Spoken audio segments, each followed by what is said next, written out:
Καλησπέρα λοιπόν και από μένα. Κάνουμε τη σημερινή εκδήλωση για να θίξουμε κάποια ζητήματα, όπως είπε και ο Αντώνης στο πρόλογο του, όσον αφορά το ζήτημα της τέταρτης βιομηχανικής επανάστασης και το σοσιαλισμό. Καταρχάς, ξεκινώντας, ένα πρώτο στο οποίο πρέπει να απαντήσουμε είναι τι είναι καταρχάς η λεγόμενη τέταρτη βιομηχανική επανάσταση, για την οποία πιθανά πολλοί να έχετε ακούσει είτε στις τηλεοράσεις, είτε στο ίντερνετ, είτε οπουδήποτε. Τέταρτη βιομηχανική επανάσταση, καταρχάς, για να υπάρχει αυτός ο όρος, θεωρείται τέλος πάντων από την αστική οικονομική σκέψη ότι είναι η συνέχεια των προηγούμενων βιομηχανικών επαναστάσεων. Η πρώτη βιομηχανική επανάσταση είναι αυτή που ήταν στο τέλος του που πραγματοποιήθηκε στο τέλος του 1700 και που το βασικό στοιχείο ήταν ότι για πρώτη φορά έβαλε κάπως τη μηχανοποίηση στην παραγωγή. Εκείνη την περίοδο με τον ατμό. Η δεύτερη ήταν έναν αιώνα περίπου αργότερα, όπου πλέον έχει αρχίσει και υπάρχει η τεχνολογία για να αξιοποιηθεί και ο ηλεκτρισμός, οπότε πλέον αρχίζει σιγά σιγά με τον ηλεκτρισμό να υπάρχει φυσικά μια τεράστια άνοδος της παραγωγικότητας σε σχέση με προηγούμενα και αρχίζουν και σχηματίζονται οι πρώτες, αυτό που λέμε, γραμμές παραγωγής. Η τρίτη βιομηχανική επανάσταση ξεκινάει στα τέλη, αν θέλετε, του 20ου αιώνα, εκεί γύρω στο 1970, όπου πλέον πέρα από τον ηλεκτρισμό αρχίζουν και υπάρχουν και οι πρώτες, αν θέλετε, ενδείξεις αυτοματοποίησης, τα πρώτα βιομηχανικά ρομπότ, τα οποία αρχίζουν και μπαίνουν σιγά σιγά και αυτά στην παραγωγή και αυξάνουν κατά πολύ φυσικά την παραγωγικότητα της εργασίας κτλ. Και αυτό δεν είναι άσχετο με την εμφάνιση φυσικά των υπολογιστών της ηλεκτρονικής κτλ. Σαν επιστήμες και αντικείμενα. Και από εκεί και πέρα, σαν τέταρτη βιομηχανική επανάσταση, είναι η σημερινή, κατά την οποία όχι μόνο υπάρχουν πλέον τα ρομπότ και τα λοιπά στην παραγωγή, αλλά η αυτοματοποίηση περνάει σε ένα άλλο επίπεδο και έχουν πλέον τη δυνατότητα τα διάφορα μηχανήματα, τα ρομπότ και τα λοιπά, εκτός των άλλων να μιλούν και μεταξύ τους. Μπαίνουν μέσα δηλαδή και είναι της διασύνδεσης. Κάποιες βασικές τεχνολογίες που αφορούν την τέταρτη βιομηχανική επανάσταση μπορείτε να δείτε σε αυτό εδώ το slide. Τώρα φυσικά δεν μπορούμε να σταθούμε σε όλες, αλλά μεταξύ άλλων αφορά αυτό που λέμε διαδίκτυο των πραγμάτων, το Internet of Things. Έχει μέσα την επαυξημένη πραγματικότητα, τα big data, τα μεγάλα δεδομένα δηλαδή και την ανάλυση τους, αυτόνομα ρομπότ, τριδιάστατη εκτύπωση, αυτόματα οχήματα, αλλά και το λεγόμενο cloud computing, το υπολογιστικό νέφος, για το οποίο έχει γίνει και τελευταία πολλής λόγος και στη χώρα μας με την επένδυση που έκανε και η Microsoft σε αυτό το αντικείμενο, φτιάχνοντας ένα data center. Και όλα αυτά πλέον μπαίνουν και διασυνδέονται με το εργοστάσιο, μπαίνουν δηλαδή στην παραγωγή. Τώρα, ξεχωρίζοντας κάποια από όλα αυτά, κάποιες πλευρές συγκεκριμένες, το υπόβαθρο σε αυτή τη βιομηχανική επανάσταση είναι από τη μία ότι έχουμε τεράστια άνοδο των δυνατοτήτων για υπολογισμούς, από τη μία, και από την άλλη έχουμε πολύ μεγάλες βελτιώσεις και στη δυνατότητα επικοινωνίας. Δηλαδή, από τη μία αναπτύσσεται και το hardware που λέμε, αλλά και οι αλγόριθμοι που βοηθούν να γίνονται πολύ πιο πολύπλοκοι υπολογισμοί πιο εύκολα, αλλά πλέον με όλη την διασύνδεση που μπορεί να υπάρξει μέσα σε ένα εργοστάσιο και όχι μόνο, αυτό πλέον περνάει σε ένα πολύ ανώτερο επίπεδο. Έτσι, ως αποτέλεσμα των παραπάνω, έχουμε τη δυνατότητα να επικοινωνούν μεταξύ τους τα διάφορα μηχανήματα ή διάφορες γραμμές παραγωγής και διάφορες μηχανές. Έχουμε δηλαδή τις τεχνολογίες που έχουν να κάνουν με επικοινωνία μηχανής προς μηχανή, το M2M που βλέπετε, αλλά και τεχνολογίες όπως το Internet of Things, αλλά και το λεγόμενο Industrial Internet of Things, που είναι το βιομηχανικό διαδίκτυο των αντικειμένων, πάνω στο οποίο υπάρχει και αρκετή έρευνα το τελευταίο διάστημα. Και πλέον έχουμε και τη δυνατότητα, εκτός από αυτή την επικοινωνία, τη δυνατότητα να επεξεργάζεται επίσης ένας τεράστιος όγκος δεδομένων, που είναι λεγόμενες τεχνολογίες Big Data, σε πραγματικό πλέον χρόνο. Και γι' αυτό χρησιμοποιούνται και οι αλγόριθμοι τεχνητής νοημοσύνης, που πολύ ακούμε τον τελευταίο καιρό, αλλά και όλες οι τεχνολογίες του cloud computing, αλλά και συνέχεια αυτών, όπως είναι το Edge και το fog computing, για όσους είναι ηλεκτρολόγοι μηχανικοί, πιθανά να το έχουν ακούσει. Τώρα η εφαρμογή όλων των παραπάνω στην παραγωγή σημαίνει ότι πλέον, όπως είπαμε και πριν, αυτό δημιουργεί τις προϋποθέσεις να γίνουν τεράστια άλματα. Έτσι, το έξυπνο εργοστάσιο του μέλλοντος περιλαμβάνει διάφορα, μπορείτε να δείτε και στη συγκεκριμένη εικόνα, διάφορες τεχνολογίες από αυτές που αναλύσαμε προηγουμένως και οι οποίες λειτουργούν αρμονικά, υποτίθεται όλες μαζί. Έχουμε δηλαδή, βλέπετε εδώ από τη μία, τη δυνατότητα για την ανάλυση των δεδομένων. Έχουμε τον εργάτη ο οποίος χρησιμοποιεί πλέον επαυξημένη πραγματικότητα για κάποια πράγματα. Έχουμε sensors και τεχνολογία Internet of Things, τα οποία μπορούν να ειδοποιούν σε πραγματικό χρόνο για να μπορέσει να οργανώσει π.χ. μια εταιρεία σήμερα στον καπιταλισμό την εφοδιαστική αλυσίδα και το πώς αυτά τα συγκεκριμένα προϊόντα όχι μόνο θα παραχθούν αλλά και θα κατανεμηθούν κτλ. Έχουμε ρομπότ, τα οποία πλέον είναι αυτά που βλέπετε, τα cobots, τα οποία υποτίθεται δουλεύουν μαζί με τους εργάτες, αλλά και επικοινωνώντας μεταξύ τους. Έχουμε μηχανική όραση και φυσικά τα φορτηγά, ακόμα και αυτά θα πάνε σε μια λογική το να είναι αυτό που λένε αυτόνομης οδήγησης, δηλαδή να μην υπάρχει καν οδηγός. Και αντίστοιχα βλέπουμε έναν εργάτη ο οποίος φοράει τα λεγόμενα wearables, μπορεί να είναι ένα smartwatch κτλ. Και το οποίο επίσης μπορεί να δίνει διάφορες πληροφορίες για την οργάνωση της παραγωγής. Τώρα, πού βρίσκεται η αυτοματοποίηση σήμερα? Εδώ βλέπουμε πόσα είναι, ένα διάγραμμα που μας λέει πόσα είναι τα ρομπότ, τα βιομηχανικά ρομπότ, τα οποία εγκαταστάθηκαν μέσα σε ένα χρόνο. Αυτό το διάγραμμα είναι για πέρυσι, για το 2019. Βλέπετε ότι η Κίνα είναι πολύ μπροστά σε όγκο από ό,τι άλλες χώρες και η Ιαπωνία ακολουθεί. Από εκεί και πέρα βλέπουμε και πιο παραδοσιακές, αυτό που λέμε, καπιταλιστικές δυνάμεις όπως η ΗΠΑ, η Γερμανία, η Ιταλία κτλ.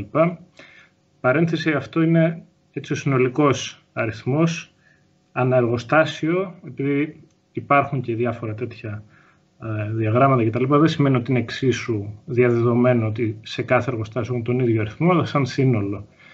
Πάντως έχει αρχίσει και μπαίνει γενικά στην παραγωγή πλέον η αυτοματοποίηση. Και ένα παράδειγμα μπορείτε να δείτε εδώ, στην επόμενη διαφάνεια. Αυτή η εικόνα είναι μια εικόνα από το εργοστάσιο τελευταίο της Tesla, της αυτοκινητοβιομηχανίας, που κάνει ηλεκτρικά οχήματα, που σε μεγάλο βαθμό έχουν αυτοματοποιηθεί πάρα πολλές διαδικασίες. Γενικότερα στην αυτοκινητοβιομηχανία είναι ένας από τους κλάδους που είναι σε μεγάλο βαθμό αυτοματοποιημένες πολλές εργασίες. Και οι εργάτες πλέον σε ένα σημαντικό βαθμό έχουν το ρόλο του πώς χειρίζονται τις μηχανές και τα ρομπότ, όχι να κάνουν βαριές χειρονακτικές εργασίες, και αυτό μας δείχνει και το πώς μπορεί να είναι το μέλλον και πώς αυτές οι τεχνολογίες μπορούν να απελευθερώσουν τον άνθρωπο και να τον ελαφρύνουν από τη βαριά εργασία.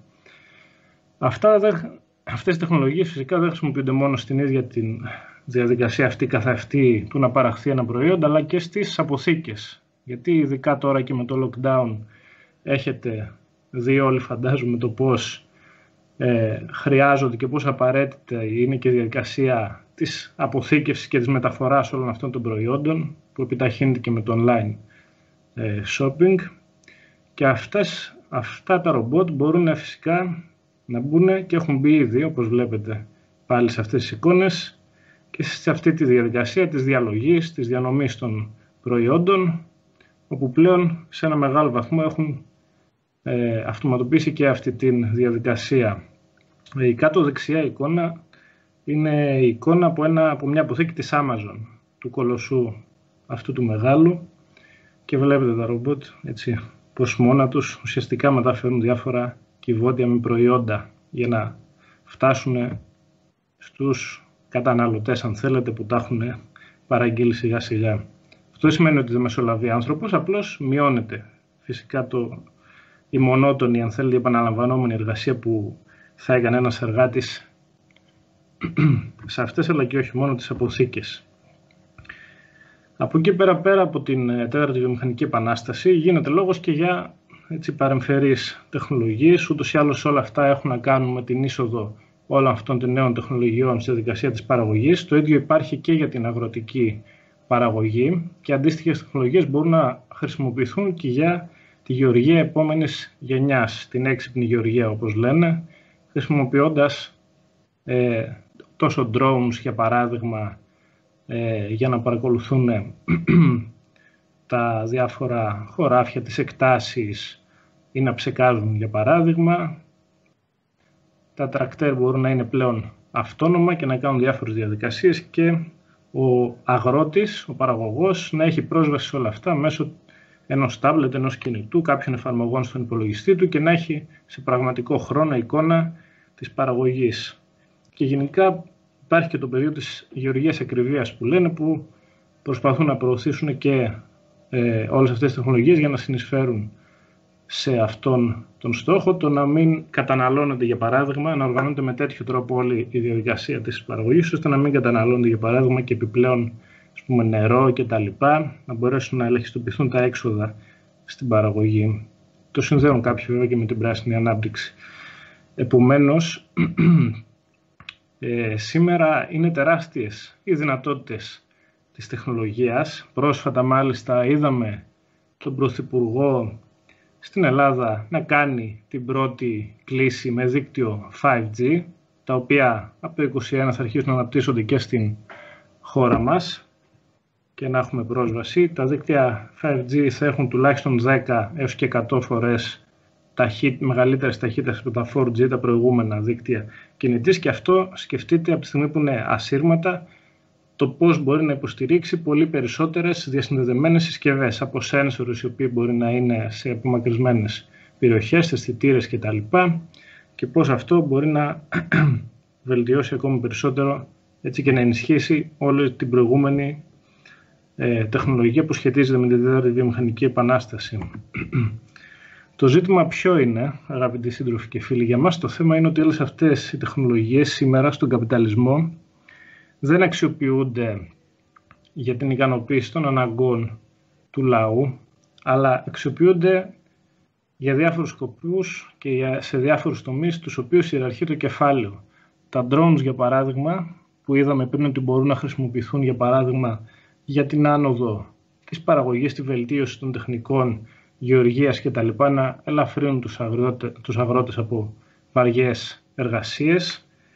Χρησιμοποιούνται, για παράδειγμα, κατά κόρον σε πολεμικές επιχειρήσεις και στα πλαίσια ειδικά του ΝΑΤΟ, αλλά και όχι μόνο, εντάξει, φυσικά όλες οι ανταγωνίστριες ιμπεριαλιστικές δυνάμεις αξιοποιούν τέτοια τεχνολογία, αλλά χαρακτηριστικές είναι οι εικόνες, ας πούμε, που υπάρχουν από την Αμερική να βομβαρδίζει στόχους στη Μέση Ανατολή, χρησιμοποιώντας τέτοιου είδους αυτόνομα, αν θέλετε, εναέρια οχήματα, δεν ξέρω πώς αποκαλούνται τα drones. Αντίστοιχα, η τεράστια βελτίωση στην επικοινωνία, τα νέα δίκτυα, το 5G, οι πολύ μεγάλες ταχύτητες στο ίντερνετ, ακόμα και τεχνολογίες όπως τα μέσα κοινωνικής δικτύωσης που θα μπορούσαν να χρησιμοποιηθούν για μια σειρά άλλους σκοπούς, χρησιμοποιούνται για την παρακολούθηση και το φακέλωμα των χρηστών, ενώ η τηλεργασία, η οποία φυσικά σε συνθήκες πανδημίας έως ένα βαθμό είναι θεμιτό να υπάρχει σε έκτακτες συνθήκες, το ζήτημα είναι ότι την προωθούν πλέον φυσικά για να τη μονιμοποιήσουν οι καπιταλιστές και για μετά τον κορονοϊό, όπως και πριν ήταν στους στόχους τους να μονιμοποιηθεί πολύ πριν την πανδημία. Και για ποιο λόγο? Γιατί στην ουσία ξεχυλώνει τον εργάσιμο χρόνο και το ωράριο των εργαζομένων. Μπορεί ανά πάσα στιγμή να είναι διαθέσιμος στον εργοδότη του και πλέον πάβει αυτός ο διαχωρισμός που είχε, ας πούμε, τέλος πάντων σε ένα βαθμό, ο εργαζόμενος ανάμεσα στον εργάσιμο και τον μη εργάσιμο χρόνο του, ότι ήξερε, ας πούμε, ότι 8 ώρες θα πάει στη δουλειά και μετά θα έχει ελεύθερο χρόνο για την οικογένεια, για τα παιδιά του, για τις δραστηριότητες που μπορεί να θέλει να κάνει στον ελεύθερο χρόνο του και πάει λέγοντας. Πλέον είναι και μπορεί να είναι διαθέσιμος όλη την ημέρα στον εργοδότη. Οπότε, ενώ η τηλεργασία θα μπορούσε πραγματικά να αξιοποιηθεί προς όφελος κάποιων έκτακτων τέλος πάντων καταστάσεων ή προς όφελος της υγείας, αν θέλετε, μόνο του λαού, βλέπουμε ότι γυρνάει πάλι πίσω στους εργαζόμενους και αυτοί καταλήγουν να πληρώνουν την ύφη. Αντίστοιχα, όλες αυτές οι πολυεθνικές, όπως η Amazon που είδαμε πριν με τις έξυπνες αποθήκες, παρόλο που βλέπουμε ότι ενσωματώνει σε έναν βαθμό τις καινούργιες τεχνολογίες στην παραγωγή, την ίδια ώρα βλέπουμε ότι υπάρχουν μια σειρά παρενέργειες και ότι αυτή η ενσωμάτωση τεχνολογίας δεν βοηθάει και δεν βελτιώνει τη θέση των εργαζομένων της. Βλέπουμε για παράδειγμα ότι χρησιμοποιεί ηλεκτρονικό βραχιόλι για να παρακολουθεί τις κινήσεις των εργαζομένων, άνευ προηγουμένου φακέλωμα, να ξέρουν ακόμα και πότε θα πάει τουαλέτα ο εργαζόμενος και πόση ώρα θα κάτσει για παράδειγμα εκεί. Για φυσικά αυτό σε σκοπό έχει το να εντατικοποιηθεί η εργασία και να μην σπαταλιέται, όπως πιστεύουν κάποιος, από το χρόνο του εργασιακού του εργαζομένου. Και φυσικά την ίδια ώρα έχει στήσει ολόκληρο κύκλωμα, σύστημα αν θέλετε, για να παρακολουθεί το ποιος από τους εργαζόμενους της αναφέρει έστω κάτι για συνδικάτο και ουσιαστικά ποιος προσπαθεί να συνδικαλιστεί και ανοίγει τέτοια ζητήματα. Πρόσφατα έγιναν και απεργίες στην Amazon και εδώ και αρκετά χρόνια γίνονται σε διάφορες χώρες λόγω ακριβώς αυτών των άθλιων συνθηκών εργασίας. Ταυτόχρονα, κάτι που έχει να κάνει με την ίδια την ενσωμάτωση των νέων τεχνολογιών στην παραγωγή, στον καπιταλισμό, υπάρχουν διάφορα άρθρα από site, εφημερίδες κτλ. Για το τι συνέπειες θα έχει αυτό στην ανεργία, στα διάφορα επαγγέλματα. Σε ένα μεγάλο βαθμό υπάρχουν εκτιμήσεις ότι η αυτοματοποίηση αυτή στην παραγωγή τα επόμενα χρόνια θα οδηγήσει σε αρκετές από τις επαναλαμβανόμενες και πιο μονότονες εργασίες, τις πιο απλές μάλλον αν θέλετε να αυτοματοποιούνται, αλλά πλέον με την τεχνητή νοημοσύνη και σε πιο σύνθετες σχετικά εργασίες που θεωρούνται και όχι τόσο απαραίτητα χειρονακτικές αλλά και διανοητικές πλέον. Και αυτή η κίνδυνη είναι υπαρκτή φυσικά, δεν είναι κινδυνολογία, πέρα από κάποιες φορές από ένα στοιχείο της υπερβολής που μπορεί να υπάρχει.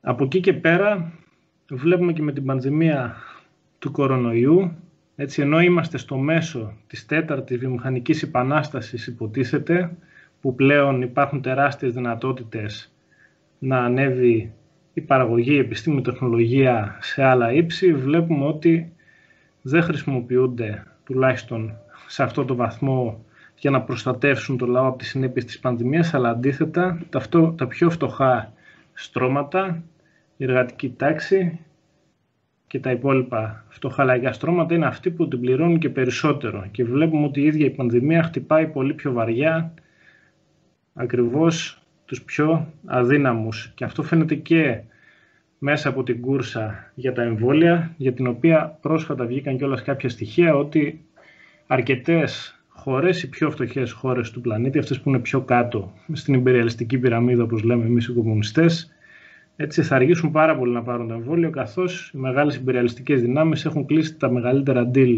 με τις πολυεθνικές των φαρμάκων και θα πάρουν πρώτοι τις περισσότερες δόσεις. Παρόλο που το εμβόλιο για να αναπτυχθεί δεν είναι μια προσπάθεια που προήλθε από ένα άτομο ή μια εταιρεία, αλλά έγινε από τη συλλογική δουλειά όλης της ανθρωπότητας. Από εκεί και πέρα υπήρχε προηγούμενη γνώση στην οποία πάτησαν. Φυσικά είναι ένα δείγμα της απείλας όλος αυτός ο ανταγωνισμός που υπάρχει μεταξύ των φαρμακευτικών, αλλά από εκεί και πέρα η πρόοδος τεχνολογίας υπήρχε έως ένα βαθμό από πριν. Παρεπιπτόντως, όσον αφορά τις συνέπειες της πανδημίας, κάποιοι δήλωναν ότι δεν είναι ταξική και πλέον μέχρι και οι αστεί οι ίδιοι τους διαψεύδουν. Ο πρόεδρος της ΓΕΣΕ, για παράδειγμα, όταν γίνονταν παρεμβάσεις του ταξικού κινήματος έτσι, στην αρχή της πανδημίας, βιαζόταν να μας πει να μην δώσουμε ταξικά χαρακτηριστικά, γιατί δεν έχει ταξικά χαρακτηριστικά ο ιός. Τι γίνεται την ίδια ώρα που συμβαίνουν όλα αυτά? Οι μεγαλομέτοχοι αυτών των μονοπωλίων αυξάνουν κατά 20% την περιουσία τους μόνο το 2020, τη χρονιά της πανδημίας. Την ώρα δηλαδή που τα πιο φτωχά στρώματα βλέπουμε ότι δέχονται όλο και μεγαλύτερες, όλο και πιο έντονες τις συνέπειες της πανδημίας, αλλά και της οικονομικής κρίσης που ήρθε όχι εξαιτίας της πανδημίας, αλλά που επιταχύνθηκε λόγω της πανδημίας. Βλέπουμε την ίδια ώρα συνεχίζει να αυξάνεται ο πλούτος που έχουν στα χέρια τους μια χούφτα άνθρωποι και οι ανισότητες να εντείνονται. Τι φταίει για όλα αυτά? Φυσικά δεν φταίει η τεχνολογία, λέμε εμείς, γιατί δεν είναι η τεχνολογία από μόνη της αυτό που προκαλεί τη φτώχεια ή αυτό που προκαλεί την ανεργία. Η άνοδος της επιστήμης, η εξέλιξη της επιστήμης και η άνοδος, ας πούμε, των νέων τεχνολογιών, αυτό που κάνουν είναι ότι ανεβάζουν την παραγωγικότητα της εργασίας. Δηλαδή με λιγότερες ώρες δουλειάς μπορείς να παράγεις πλέον περισσότερα. Όταν ένα πιο εξελιγμένο μηχάνημα ή μια πιο εξελιγμένη οργάνωση της παραγωγής συνολικότερα μπαίνει πλέον και αντικαθιστά τα πιο παλιά. Αυτό σήμερα δεν οδηγεί από μόνο του στην ανεργία. Δεν οδηγεί όμως αυτόματα και στην άνοδο του βιωτικού επίπεδου. Δηλαδή το γεγονός ότι μπαίνουν νέες τεχνολογίες στην παραγωγή, όπως είδαμε και πριν κάποια παραδείγματα, δεν σημαίνει ότι οι ίδιοι εργαζόμενοι που παράγουν αυτό το πλούτο και που δουλεύουν αυτές τις μηχανές θα ζουν και καλύτερα. Ή τέλος πάντων, ακόμα και αν μετά από κάποια χρόνια μπορεί να δουν κάποια ωφέλη, αυτά είναι τελείως αναντίστοιχα σε σχέση με το που έχει φτάσει αυτό το επίπεδο ανάπτυξης της τεχνολογίας στις μέρες μας και σε σχέση με το πόσα είναι αυτά που παράγουν περισσότερα χρησιμοποιώντας αυτές τις νέες τεχνολογίες. Οπότε σίγουρα δεν καρπώνονται όλο τον πλούτο που παράγουν. Θα μπορούσε, για παράδειγμα, η είσοδος της τεχνολογίας να μην σημαίνει ότι κάποιοι εργάτες, κάποιοι εργαζόμενοι και μηχανικοί και τα λοιπά γίνονται περιττοί και απολύονται. Θα μπορούσε να σημαίνει απλώς ότι δουλεύουν λιγότερες ώρες. Η ερώτηση όμως κλειδί, το γιατί δεν συμβαίνουν όλα αυτά, είναι το ποιος είναι και ποιος θα είναι ο ιδιοκτήτης όλων αυτών των νέων τεχνολογιών που και με την τέταρτη βιομηχανική επανάσταση μπαίνουν σήμερα και θα συνεχίσουν να μπαίνουν τα επόμενα χρόνια στην παραγωγή. Δηλαδή ποιος θα είναι ο ιδιοκτήτης των έξυπνων ρομπότ, ποιος θα είναι ο ιδιοκτήτης των πατεντών της τεχνητής νοημοσύνης, ποιος θα είναι αυτός που θα έχει στα χέρια του τις υποδομές των δικτύων 5G, τις υποδομές του cloud, των κέντρων δεδομένων που χρησιμεύουν για να μπορέσουν να λειτουργήσουν όλες αυτές τις τεχνολογίες. Ποιος θα είναι δηλαδή ο ιδιοκτήτης των σύγχρονων μέσων παραγωγής, όπως αυτά ορίζονται στην εποχή της τέταρτης βιομηχανικής επανάστασης.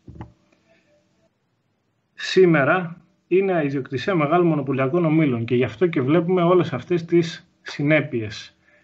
Τις υποδομές του cloud, για παράδειγμα, στην Ελλάδα, σε μεγάλο βαθμό πιθανά τις έχει Microsoft και άλλες ανταγωνιστικές εταιρείες που έρχονται τώρα να κάνουν αυτές τις επενδύσεις. Από εκεί θα περνάνε όλα αυτά τα δεδομένα. Αυτοί θα μπορούν να καθορίζουν ποιος θα έχει πρόσβαση σε αυτή την υποδομή για να αυξήσει, ας πούμε, την παραγωγικότητά του, ποιος καπιταλιστής ή ποιος καταναλωτής, ας πούμε, που μπορεί να χρησιμοποιεί κάποιες υπηρεσίες στον υπολογιστή του που τρέχουν στο cloud. Αυτοί ακριβώς είναι που θα καθορίζουν το ποιος θα μπορεί να έχει πρόσβαση και τι θα γίνεται με αυτές. Και φυσικά υπάρχουν και πολλές τρύπες, έτσι, ως προς το τι θα κάνουμε αυτά τα δεδομένα. Θα έχουν πρόσβαση, θα μπορούν δηλαδή πρακτικά έχουν, αλλά υποτίθεται ότι υπάρχουν κάποιοι κανονισμοί για το αν μπορούν ή όχι, αλλά ας μην γελιόμαστε. ανά πάση στιγμή θα μπορεί η Microsoft να δει όποια δεδομένα στέλνονται του καθενός μας για να τρέξει εφαρμογή στο cloud. Το Word, ας πούμε, το online, όταν το χρησιμοποιούμε, στο cloud τρέχει, δεν τρέχει στον υπολογιστή μας. Το τι γράφουμε εκεί, αν θέλει η Microsoft, τεχνικά έχει πρόσβαση σε αυτό. Η απάντηση σε ποιανών τα χέρια λοιπόν θα είναι σήμερα μάλλον αυτές τις τεχνολογίες είναι ξεκάθαρη, και δεξιά στο διάγραμμα μπορούμε να δούμε και ποιες εταιρείες σήμερα έχουν το προβάδισμα στην τεχνητή νοημοσύνη, το AI, όπως είναι το ακρονίμιο στα αγγλικά. Και είναι γνωστές εταιρείες, τα μεγάλα μονοπόλια της πληροφορικής και άλλων συναφών κλάδων. Οπότε αυτοί ακριβώς είναι που μπορούν να τα χρησιμοποιήσουν και στην παραγωγή. Τώρα το ερώτημα που θέλουμε να θέσουμε εμείς είναι: υπάρχει άλλη επιλογή? Υπάρχει δηλαδή δυνατότητα το να μην είναι ιδιοκτησία αυτών των συγκεκριμένων ομίλων και να μην είναι αυτοί οι οποίοι θα το έχουν στα χέρια τους? Εμείς λέμε ότι ακριβώς επειδή όλα αυτά τα προϊόντα, όλη αυτή η τεχνολογία είναι αποτέλεσμα συλλογικής δουλειάς, της εργασίας δηλαδή όλων αυτών των επιστημόνων που αναπτύσσουν τους αλγορίθμους, τις τεχνολογίες κτλ., αλλά και των εργατών που τα δουλεύουν, που τις ενσωματώνουν στα προϊόντα, γιατί τίποτα δεν παράγεται από κάποιον μεμονωμένο, αλλά κατά βάση η ίδια εργασία είναι αυτό που λέμε κοινωνικοποιημένη, δηλαδή όλοι μαζί οι εργάτες συνεργάζονται για να παράγουν κάτι πλέον στη σύγχρονη εποχή. Επομένως, για ποιο λόγο να είναι όλα αυτά η ιδιοκτησία κάποιων λίγων μεγαλομετόχων των μονοπωλίων, τόσο οι τεχνολογίες όσο και τα προϊόντα που παράγονται? Γιατί δεν είναι αυτοί που αναπτύσσουν αυτές τις τεχνολογίες, δεν είναι αυτοί που τις δουλεύουν στα εργοστάσια τους, δεν είναι ο Τζεφ Μπέζος, ο ιδιοκτήτης της Amazon, αυτός που βρίσκεται στις αποθήκες της και διανέμει τα προϊόντα που έχουμε παραγγείλει online, είναι οι ίδιοι εργαζόμενοι του. Ούτε είναι αυτός που έφτιαξε τα αυτόνομα οχήματα που δουλεύουν στις αποθήκες και που τα χειρίζονται αυτοί οι εργαζόμενοι του. Επομένως, δεν υπάρχει κανένας λόγος να είναι δική του ιδιοκτησία. Η λύση για μας είναι να γίνουν κοινωνική ιδιοκτησία όλες αυτές τις τεχνολογίες, και αυτό μπορεί να γίνει μόνο αν κοινωνικοποιηθούν τα μονοπόλια συνολικά και άρα και τα μέσα παραγωγής. Αυτό είναι το σύστημα που λέμε σοσιαλισμός. Τα μέσα παραγωγής θα είναι κοινωνική ιδιοκτησία πλέον, θα ανήκουν δηλαδή στο κράτος, όχι όμως στο κράτος το αστικό, αλλά σε ένα κράτος που οι ίδιοι εργαζόμενοι θα κάνουν κουμάντο και θα μπορούν να ελέγχουν τι και πώς θα παραχθεί για να πάει για τις ανάγκες τους, και θα αξιοποιούνται όλα αυτά σχεδιασμένα για την ικανοποίηση των αναγκών του λαού. Θα υπάρχει κεντρικό σχέδιο για το τι θα παραχθεί, πού θα παραχθεί και πώς θα παραχθεί. Και τίποτα από όλα αυτά δεν θα είναι για το κέρδος λίγων μεγαλομετόχων όπως είναι σήμερα.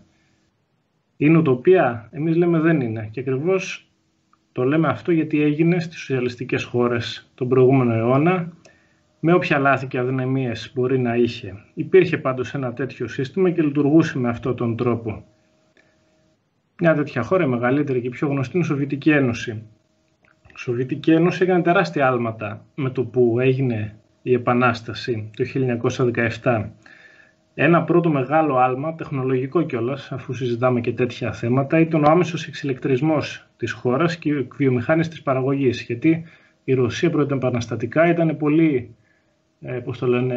υπήρχε μια μεγάλη πιστοδρόμη σε σχέση με τις πιο προηγμένες καπιταλιστικές χώρες και έπρεπε εκεί η εργατική εξουσία να πάρει άμεσα μέτρα για να κάνει τεράστια άλματα να μπορέσει να καλύψει αυτό το κενό που υπήρχε. Ο Λένιν πέταξε το σύνθημα «Σοσιαλισμός ίσον Σοβιέτης είναι εξηλεκτρισμός» εκείνη την εποχή. Γιατί ακριβώς ένα μεγάλο μέρος της επικράτειας δεν ήταν καν εξηλεκτρισμένο. Μπήκαν μπροστά, τα κατάφεραν μέσα σε λίγα χρόνια με όλες τις δυνατότητες που δίνει αυτό το νέο σύστημα και με τις δυνατότητες που δίνει ο κεντρικός σχεδιασμός. Και από εκεί και πέρα το ζήτημα το ουσιαστικό σε αυτή τη συζήτηση είναι ότι θα πείτε εντάξει και αλλού έγινε ο εξηλεκτρισμός, ίσως όχι τόσο γρήγορα, ίσως όχι τόσο άμεσα κτλ.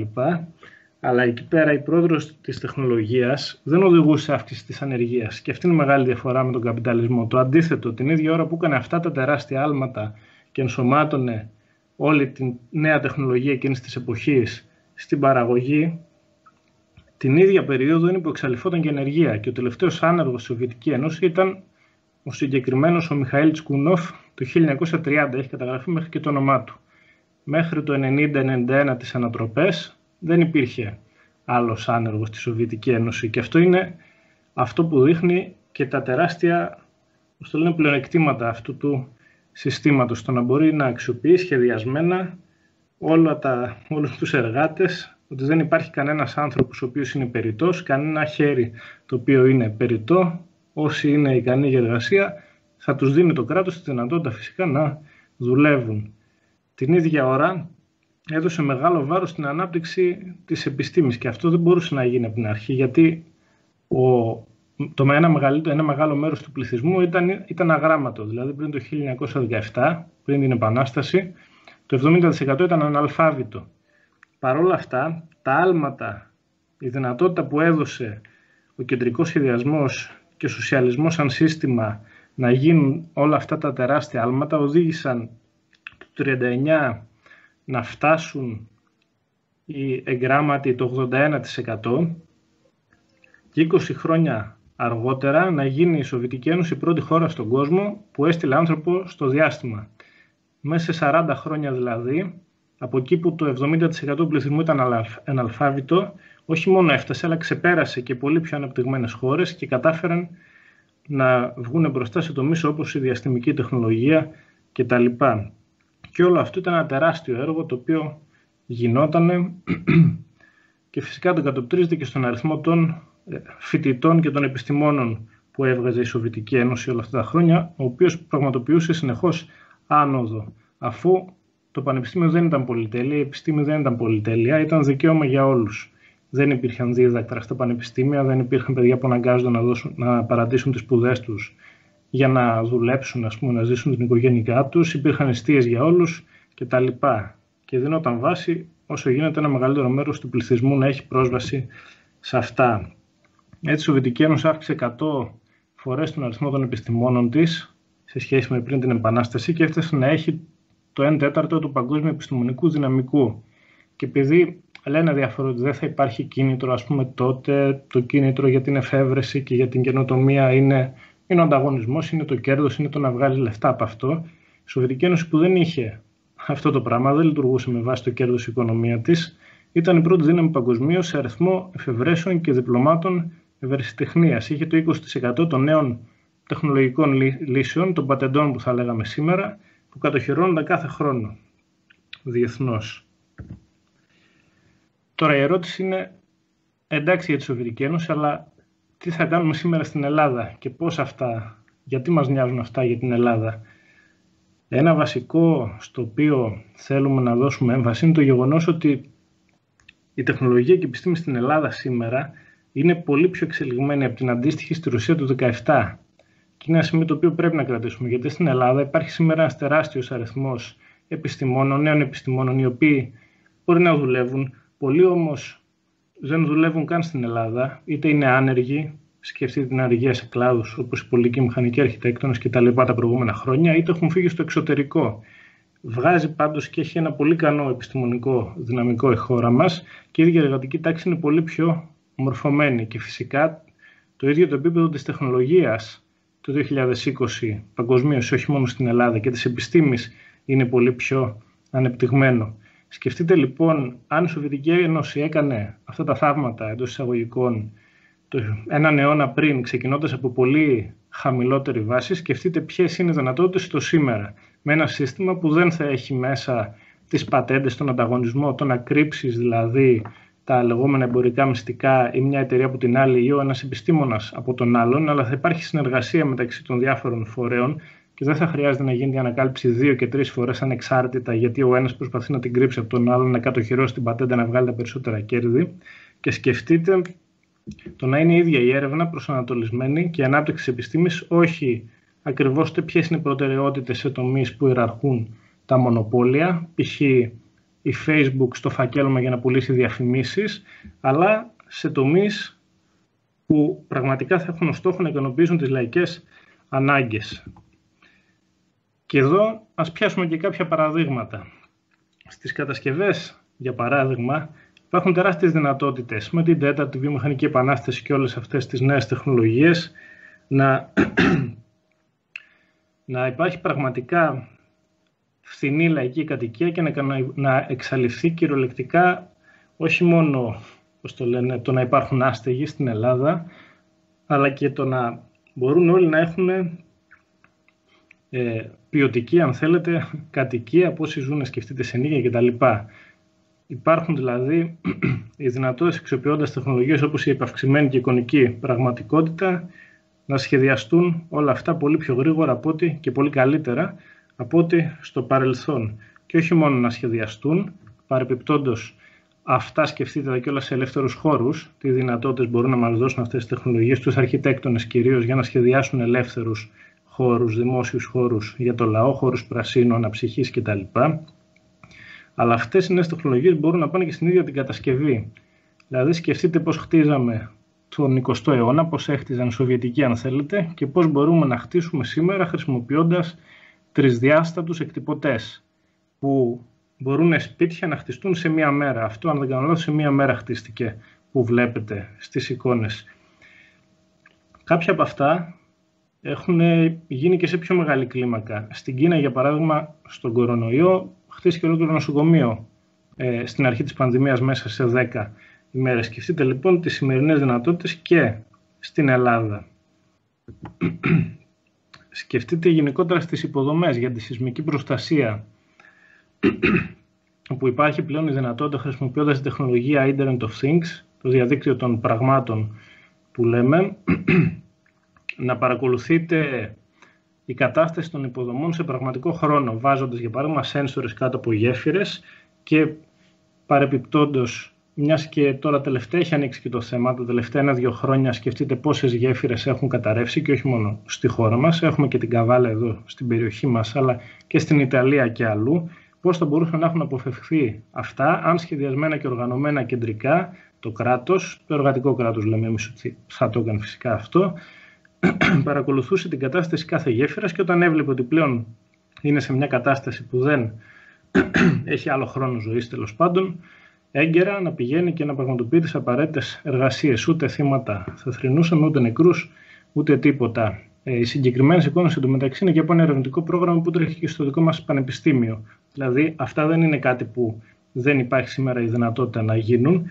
Απλώς φυσικά στον καπιταλισμό μπαίνει μέσα ο ανταγωνισμός, μπαίνουν οι εταιρείες, μπαίνει το ζήτημα ότι το κράτος ιεραρχεί με βάση το όφελος και το κόστος όφελος που λένε, το τι θα κερδίσει από αυτά και όχι με βάση το τι ανάγκες υπάρχουν. Και φυσικά αυτά να μην γίνονται, να γίνονται πάρα πολύ περιορισμένα. Σε αυτό δηλαδή βάλαν πειραματικά κάποιους σένσορες στην Εγνατία, για παράδειγμα. Απλώς σε στάδιο πειραματικό. Ενώ η τεχνολογία υπάρχει σήμερα. Σκεφτείτε αντίστοιχα στη γεωργία, για να μπορούν να παράγονται προϊόντα να καλύψουν τις διατροφικές ανάγκες του λαού, χρησιμοποιώντας drones, όπως είπαμε και πριν, για ψεκασμό ή για την παρακολούθηση των καλλιεργειών, αλλά και αυτόνομα οχήματα που μπορούν να κάνουν είτε τη σπορά είτε τη συγκομιδή και τι δυνατότητες δίνουν δηλαδή και αυτό που λέμε να ανέβει το βιωτικό επίπεδο, έτσι ακόμα και των ίδιων των αγροτών, των καλλιεργητών και το να παραχθούν πολύ περισσότερα και πολύ καλύτερα προϊόντα. Και σκεφτείτε ακόμα και στον ίδιο τον κεντρικό σχεδιασμό. Γιατί μπαίνει και το ερώτημα πολλές φορές ότι κεντρικό σχεδιασμός εντάξει, αλλά μήπως δεν γίνεται, πώς γίνεται να έχεις ας πούμε εικόνα όλης της παραγωγής κτλ. Σκεφτείτε ο κεντρικός σχεδιασμός πώς λειτουργούσε τον προηγούμενο αιώνα στη Σοβιετική Ένωση, που έπρεπε να γράφουν σε κάθε εργοστάσιο τα στοιχεία με το χέρι, για παράδειγμα, για να παρακολουθούν την κατάσταση σιγά σιγά της παραγωγής. Και σκεφτείτε σήμερα που υπάρχουν τεχνολογίες των big data, υπάρχουν οι αλγόριθμοι τεχνητής νοημοσύνης, το πώς μπορεί όλη αυτή η παραγωγή να παρακολουθείται σε πραγματικό χρόνο και να γίνεται ανάλυση των δεδομένων και άμεσα όπου χρειάζεται να παίρνονται οι αντίστοιχες αποφάσεις από τα όργανα της εργατικής εξουσίας. Δηλαδή ένα τεράστιο άλμα στην αυτοματοποίηση της ίδιας διαδικασίας του κεντρικού σχεδιασμού σε σχέση με το τι δυνατότητες υπήρχαν τον προηγούμενο αιώνα, που με τις προηγούμενες δυνατότητες είναι που κάναν όλα αυτά τα άλματα στην Σοβιετική Ένωση. από το 1917 και μετά. Επομένως, όλες αυτές οι τεχνολογίες, οι νέες τεχνολογίες σήμερα μπορούν πραγματικά να αλλάξουν τον κόσμο. Το ζήτημα είναι ότι για να τον αλλάξουν προς το συμφέρον του λαού και να αξιοποιηθούν πλήρως, εμείς λέμε ότι πρέπει να έρθει ένα καινούριο σύστημα. Πρέπει να σταματήσουν να είναι τα μέσα παραγωγής, τα εργοστάσια, οι μεγάλες επιχειρήσεις, η ιδιοκτησία κάποιων λίγων μεγαλοειδιοκτητών, κάποιων μεγαλομετόχων και να γίνουν πλέον πραγματικά κοινωνική περιουσία, οι ίδιοι εργαζόμενοι που παράγουν και δουλεύουν όλες αυτές τις τεχνολογίες, να γίνουν και οι ίδιοι που θα καθορίζουν τι και πώς θα παραχθεί με βάση τις δικές τους ανάγκες. Και όλα αυτά μπορούν να γίνουν μόνο αν μπούμε σήμερα όλοι στον αγώνα και παλέψουμε για να αλλάξει πραγματικά αυτό το σάπιο εκμεταλλευτικό σύστημα, και όλα αυτά υπό αυτές τις προϋποθέσεις πραγματικά σήμερα μπορούν να φέρουν τη λαϊκή ευημερία. Γι' αυτό σας καλούμε και εσάς να έρθετε στο πλευρό της ΚΝΕ, να οργανωθείτε στο πλάι μας και να παλέψουμε όλοι μαζί από σήμερα για να αξιοποιηθούν η τέταρτη βιομηχανική επανάσταση και όλες οι υπόλοιπες τεχνολογίες σε μια άλλη κοινωνία προς όφελος του λαού. Ευχαριστώ. Αν υπάρχουν κάποιες ερωτήσεις, το όποιος θέλει μπορείτε να τις γράψει στο chat, είτε να ανοίξει το μικρόφωνο και να κάνουμε και μια συζήτηση. Γεια σας. Θα ήθελα να κάνω εγώ μια ερώτηση.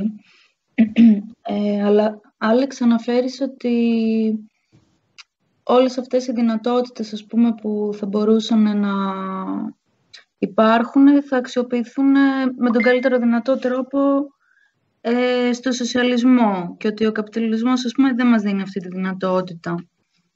Εμένα η ερώτησή μου είναι, αφού υπήρξε ήδη, ας πούμε, ο σοσιαλισμός μία φορά, έχουμε το παράδειγμα της Σοβιετικής Ένωσης, τι πήγε λάθος, ας πούμε, τι πρόβλημα υπήρχε και δεν λειτουργήσε αυτό το σύστημα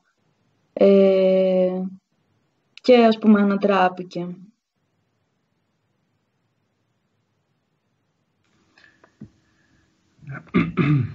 Ναι, λοιπόν,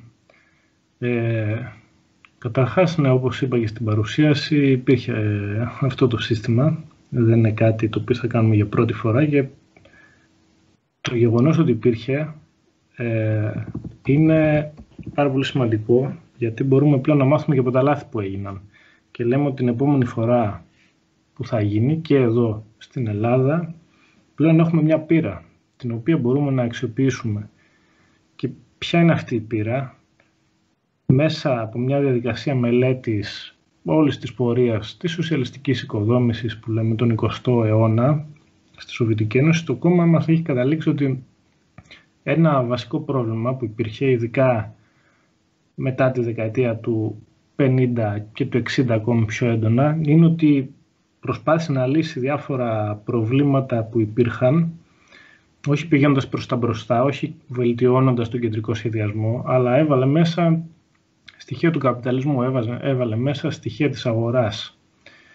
Για παράδειγμα, ενώ υπήρχε δυνατότητα, ας πούμε, τη δεκαετία του 60 και του 50 είχαν ήδη φτιαχτεί οι πρώτοι υπολογιστές και υπήρχαν σχέδια τα οποία είχαν προταθεί για το πώς θα βελτιωθεί ο κεντρικός σχεδιασμός αξιοποιώντας αυτές τις νέες τεχνολογίες, αξιοποιώντας τους υπολογιστές, για παράδειγμα. Απορρίφθηκαν αυτές τις προτάσεις ως πολύ, ας πούμε, ακριβές, κοστοβόρες κτλ. Και επικράτησε η άποψη ότι μπορεί κάποια τέτοια προβλήματα να τα λύσει η αγορά. Προβλήματα στην παραγωγή που μπορεί να υπήρχαν ή στην κατανάλωση, ας πούμε, κτλ. Είχαν βγει και από τον Β' Παγκόσμιο εκτός των άλλων και υπήρχαν και διάφορα ζητήματα τα οποία επηρέαζε η τεράστια καταστροφή, αλλά όχι μόνο αυτά, και προβλήματα του ίδιου του κεντρικού σχεδιασμού.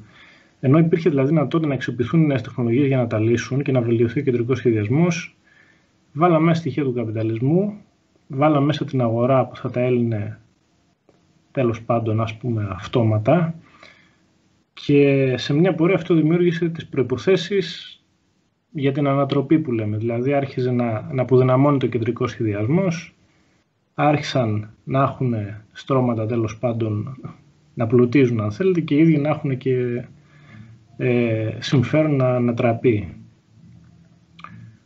Οπότε ένα λάθος το οποίο δεν ήταν τεχνολογικό, αν θέλετε πολιτικό ήταν το λάθος, ήταν ότι δεν αξιοποιήθηκαν όλες αυτές τις δυνατότητες για να βελτιωθεί αυτό το νέο σύστημα, αλλά γύρισαν σε παλιές λύσεις ξεπερασμένες, που στην τελική έκανε και τα πράγματα χειρότερα σε μια πορεία χρόνων.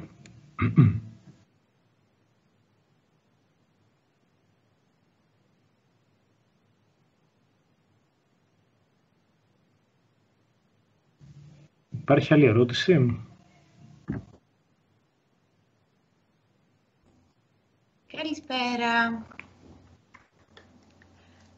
Εγώ θέλω να ρωτήσω, με την ψηφιοποίηση των δεδομένων, που λέγατε, ρε παιδί μου, ουσιαστικά να μπαίνουν τα δεδομένα μέσα στις υπολογιστές και τα λοιπά, για να μεταφέρεται πιο εύκολα στο κεντρικό σχεδιασμό και όλα αυτά, δεν υπάρχει κίνδυνος υποκλοπής. Πώς θα αντιμετωπιστεί αυτό το πρόβλημα, ας πούμε?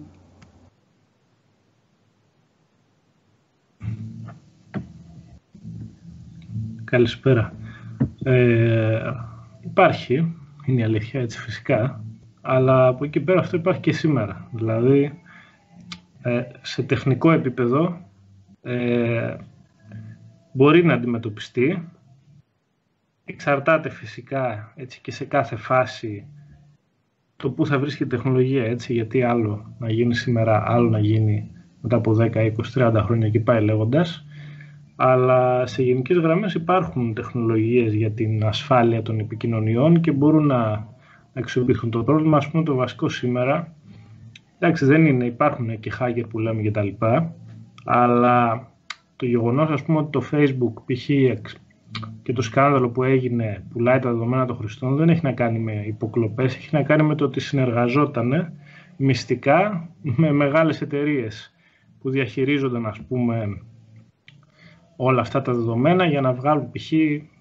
τις πολιτικές προτιμήσεις των χρηστών και να σμπρώξουν, ας πούμε, τον ένα ή τον άλλο ανταγωνιστή στις εκλογές, ή αντίστοιχα ότι συνεργάζονται με τις μυστικές υπηρεσίες και αφήνουν επίτηδες παραθυράκια σε κάποια σημεία της υποδομής τους, ώστε να μπορούν να μπαίνουν, που μπορεί να φαίνεται εν τέλει σαν υποκλοπές, αλλά δεν είναι πάντα, είναι μιλημένα, να το πω έτσι. Οπότε γενικά σήμερα το βασικό πρόβλημα δεν είναι αυτό.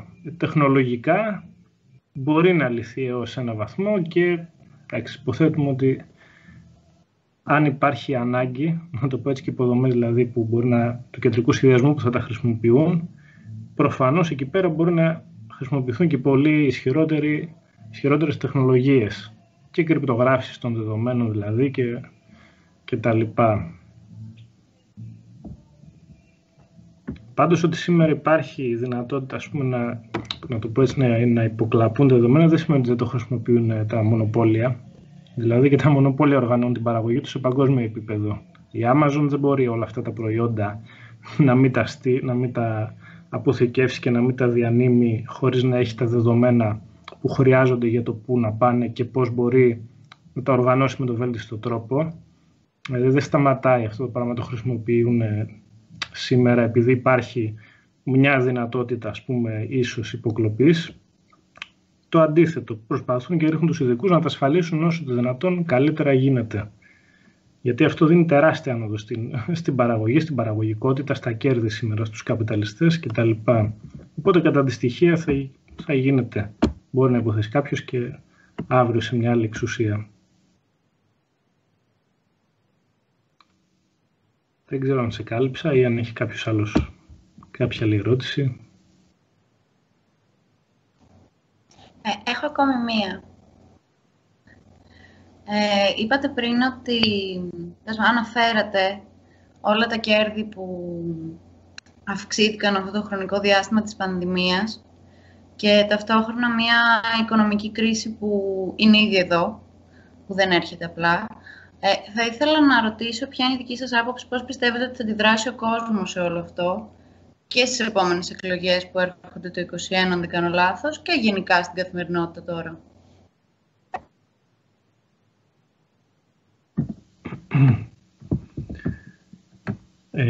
Λοιπόν, η οικονομική κρίση τώρα είναι πολύ μεγάλο θέμα.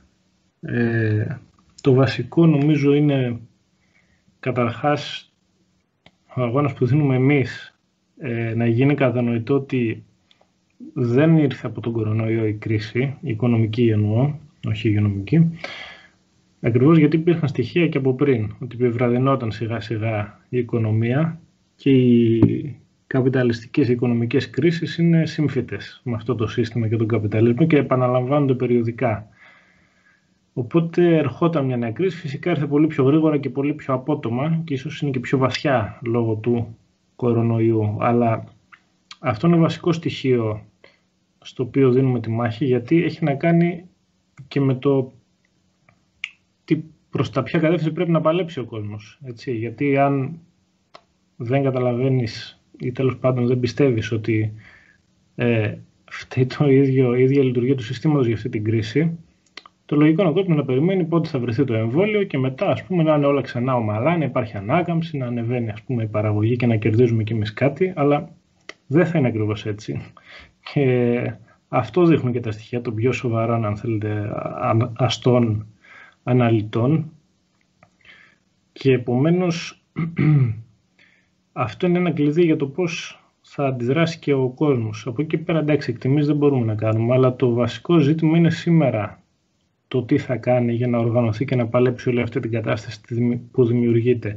Τόσο για τους εργαζόμενους με την ανεργία και τις απολύσεις σε κάποιους κλάδους, την υπερεργασία σε κάποιους άλλους, τις συνέπειες ας πούμε όλες αυτές που πάνε να το φορτώσουν στην πλάτη και όχι να περιμένει 4 χρόνια ή 3 ή τέλος πάντων πόσα θα χρειαστεί να περιμένει μέχρι να γίνουν οι επόμενες εκλογές. Το ζήτημα είναι τώρα πως μέσα από τα ταξικά σωματεία θα μπει στον αγώνα και θα μπορέσει να διεκδικήσει να μην πληρώσει και αυτή την κρίση για άλλη μια φορά. Και όπου δεν έχει ταξικό σωματείο να πάει να παλέψει να αλλάξει τους συσχετισμούς. Πάντως ζήτημα είναι το να μπει από σήμερα στον αγώνα μέσα από τους φορείς του κινήματος και σε αυτό είναι που δίνουμε και όλες μας τις δυνάμεις τον τελευταίο καιρό. Δηλαδή η μάσκα να μην σημαίνει και φήμοτρο, αλλά κάτω από τη μάσκα ακριβώς να έχουμε φωνή και να διεκδικούμε. Υπάρχει κάτι άλλο? Μια ερώτηση στο chat είναι... Ναι, τώρα μόλις την είδα. Λοιπόν, τα μειονεκτήματα του σοσιαλισμού δείχνουν, όπως είπες, τι πρέπει να γίνει αλλιώς. Γιατί τα πλεονεκτήματα του καπιταλισμού να μην δείχνουν ότι και αυτός μπορεί να διορθωθεί? Εντάξει, τώρα και αυτό μπορούμε να πούμε πολλά παραδείγματα, αλλά νομίζω ότι έχει δείξει και η ιστορία έτσι, πολλές φορές επαναλαμβανόμενο ότι όσοι προσπάθησαν να διορθώσουν αν θέλει τον καπιταλισμό, το μόνο που κατάφεραν να κάνουν είναι να το πέσει ακόμα και κομμουνιστικά κόμματα που είχαν τη λογική ότι μέσα από μια κυβέρνηση μπορεί να αλλάξει ας πούμε, αυτό το σύστημα, δεν μπόρεσαν όχι απλά να βελτιώσουν ας πούμε, τη ζωή του λαού προσωρινά, αλλά όχι απλά να το ανατρέψουν μάλλον, αλλά ούτε και να βελτιώσουν τη ζωή του λαού προσωρινά πολλές φορές. Δηλαδή, νομίζω υπάρχει πολλή πείρα και νομίζω υπάρχει και στη χώρα μας από το ΣΥΡΙΖΑ, που κομμουνιστές δεν ήταν, αν και δήλωναν κάποιοι, μεμονωμένα, λέω τώρα, βγαίναν μέχρι και υπουργοί, αλλά νομίζω ότι έχει δείξει όλη αυτή η πείρα που υπάρχει πλέον ότι δεν φτιασιδώνεται αυτό το σύστημα. Και ειδικά η δική μας γενιά νομίζω μπορεί να βγάλει πάρα πολλά συμπεράσματα από τη δεκαετία την τελευταία της κρίσης και το πώς ας πούμε όσες λύσεις εναλλακτικές και να μας πλάσαραν εν τέλει δεν μπόρεσαν να κάνουν τίποτα ακριβώς γιατί δεν μπόρεσαν να αλλάξουν το βασικό στον καπιταλισμό, την εκμετάλλευση ανθρώπου από άνθρωπο, και αυτό είναι που δημιουργεί τη φτώχεια, τα δεινά που λέμε κτλ. Οπότε για μας πρέπει να αλλάξει η οικονομία χέρια, γιατί αλλιώς δεν θα σταματήσει ποτέ να υπάρχουν αυτό που λέμε απολύσεις όταν δεν βγαίνουν τα κέρδη, όταν μπαίνουν οι νέες τεχνολογίες στην παραγωγή, να μην μειώνεται ο εργάσιμος χρόνος, όπως θα γίνεται στο σοσιαλισμό, αλλά να απολύονται εργάτες. Γι' αυτό δεν μπορεί να αλλάξει, γιατί είναι στο ίδιο το DNA και η κρίση και το να φορτώνει τις συνέπειες της κρίσης στις πλάτες των ίδιων των εργαζομένων. Και όσοι έχουν προσπαθήσει να κάνουν το αντίθετο, διαψεύστηκαν, νομίζω, παταγωδώς.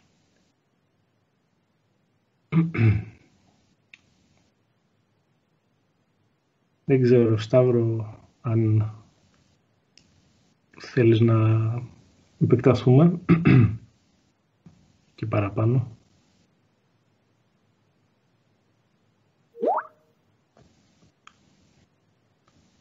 Ωραία, υπάρχει κάποια άλλη ερώτηση? Ή αν θέλει να πει κάποιος κάτι. Εγώ έχω μια ερώτηση. Ο σοσιαλισμός είναι θεωρητική απέτηση του σοσιαλισμού να λειτουργούν οι άνθρωποι αλτρουιστικά, δηλαδή χωρίς εγωισμό, και κατά πόσο είναι εφικτό αυτό?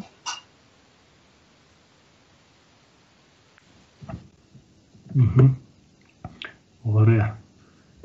Καλή ερώτηση, νομίζω.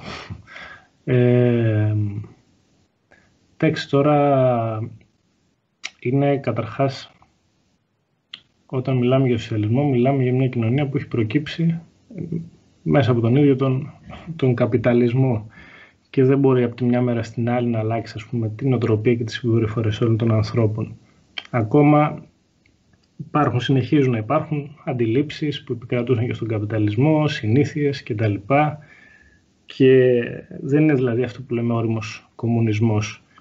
Αυτό που έχει γίνει είναι ότι όλες οι μεγάλες επιχειρήσεις, τα εργοστάσια, βιομηχανίες, οι τηλεπικοινωνίες, την ενέργεια, τα πλοία, καλή ώρα, δεν είναι πλέον των εφοπλιστών, αλλά είναι όσων τα δουλεύουν.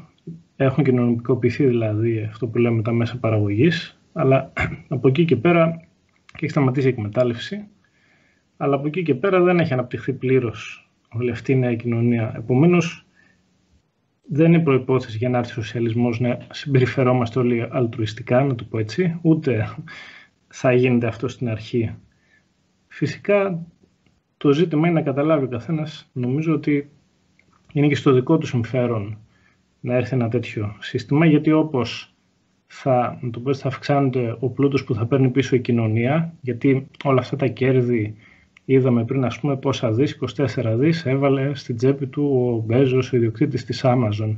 Αυτά είναι, να το πω έτσι, λεφτά, εντός εισαγωγικών, πλούτος που παρήγαν οι εργαζόμενοι. Αν τα παίρναν πίσω αυτοί, πόσο καλύτερα θα μπορούσαν να ζουν. Και όχι απαραίτητα σε μισθούς. Μπορεί να γίνουν σχολεία, να γίνουν νοσοκομεία. Δηλαδή, αυτό γινόταν στις σοσιαλιστικές χώρες.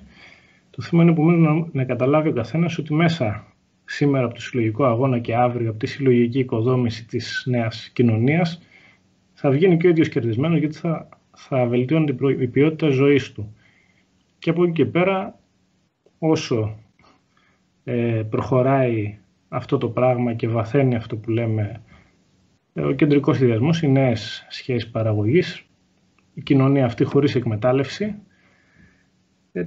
τόσο θα πρέπει αντίστοιχα, θα γίνεται και προσπάθεια παράλληλα να καλλιεργείται και αντίστοιχη συνείδηση. Δηλαδή και ο καθένας να μην κοιτάει, να το πω έτσι, πώς θα δουλέψει λιγότερο π.χ. στο εργοστάσιο, την μονάδα παραγωγής, ας πούμε, τη σοσιαλιστική, αλλά το πώς θα συνεισφέρει με όλες του τις δυνάμεις, γιατί σε αυτή την κοινωνία ό,τι παραπάνω θα παραχθεί θα πάει πίσω στο λαό, δεν θα πάει στην τσέπη του εργοδότη του όπως γίνεται σήμερα. Επομένως είναι κάτι προς κατάκτηση, αλλά όχι κάτι που παίρνεις έτοιμο και δεν θα είναι έτοιμο, ειδικά την πρώτη περίοδο. Δεν ξέρω αν θέλεις να το συζητήσουμε και παραπάνω ή αν σε κάλυψε. Με κάλυψες, ευχαριστώ.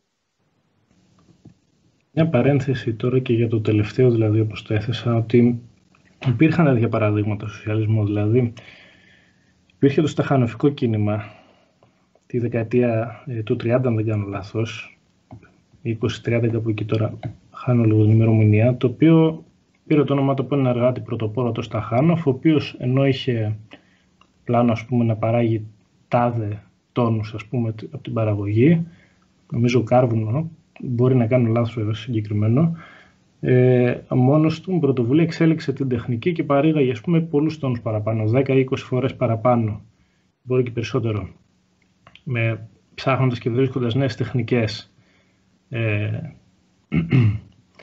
Και δημιουργήσει και ολόκληρο κίνημα από εκεί, το οποίο ήταν κίνημα στην ουσία, να το πεις, εθελοντικό. Το πώς θα συνεισφέρει ο καθένας μαζικά στο να παράγονται περισσότερα, ας πούμε, προϊόντα, τέλος πάντων, το πώς θα ανέβει η παραγωγή, και βελτίωσαν κατά πάρα πολύ την παραγωγικότητα με αυτοθυσία πολλές φορές, δηλαδή ενδεχομένως και με παραπάνω ώρες, να το πω έτσι. Κάποιοι πήγαιναν και κάναν εθελοντική εργασία τα Σάββατα, με τους κομμουνιστές να παίρνουν, ας πούμε, αυτή την πρωτοβουλία. Γιατί γινόταν αυτό, ήταν τρελή? Σήμερα ποιος θα του λέγει ο εργοδότης κάτσε σπίτι, ας πούμε, το Σάββατο και θα πήγαινε Σάββατο να δουλέψει? Κανένας. Γιατί φυσικά σήμερα ξέρεις ότι ό,τι παραπάνω θα δουλέψεις δεν θα πάει στη δικιά σου τσέπη, αν πας εθελοντικά τουλάχιστον, θα πάει στην τσέπη του εργοδότη, σαν κέρδος. Σε εκείνη την κοινωνία όμως ξέραν ότι αυτό θα γυρνούσε πίσω, θα γυρνούσε στα παιδιά τους, θα γυρνούσε τους ίδιους, ως ποιότητα ζωής. Επομένως, μόνο σε μια τέτοια κοινωνία είναι δυνατόν να υπάρχουν και τέτοιου είδους κινήματα, και θα υπάρξουν και τις επόμενες φορές.